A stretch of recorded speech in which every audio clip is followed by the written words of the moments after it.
Hello, this is Certified Black Weirdo. My name is Angela Tharp. My name is Angela Tharp. This is Certified Black Weirdo, where we celebrate weird Black art every week. Kind of has to go in that order to make sense. This week we're celebrating Michaela Coel's TV show, I May Destroy You, which I think is her second show that she wrote. It's on HBO. Both that and Chewing Gum are on HBO now. And there's a video where I tell you what I loved about it in a minute or less, except I went over. This is the timer from that. Maybe I should give myself a minute and a half. I don't know. Or I'm gonna have to share less in that minute so I can start making the time again. I used to be really good at it.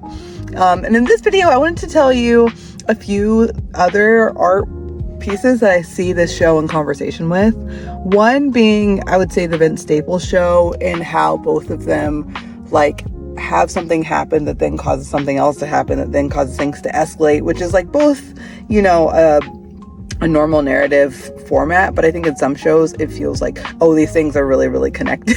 like I'm watching Dan Levy's new show that he made with Rachel Sennett, and that has a similar feeling where these things feel random, but they're all connected, and this show really feels like that.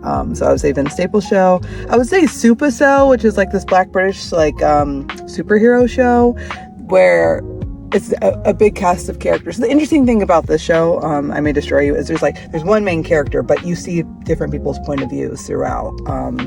And in that sense, they're kind of main characters too. It's not all from her point of view, which I think is really cool. But in Supercell, it's about this group of Black British people who aren't initially connected, but then they find out that they all have something in common. And part of the show is them trying to figure out this thing. And I feel like the show has a similar format of something happens. It's it's very traumatic, not dramatic. And then she's trying to work out what happened. And I think that sort of lends itself to a really interesting, format for a TV show. It's if there's sitcoms where it's oh no, what, this thing happened. There's both that sense of consequences building, which is sort of a sitcom feeling. And then there's also this this sense of what I'm trying to figure something out, and a mystery element, which is really interesting. So I would say that.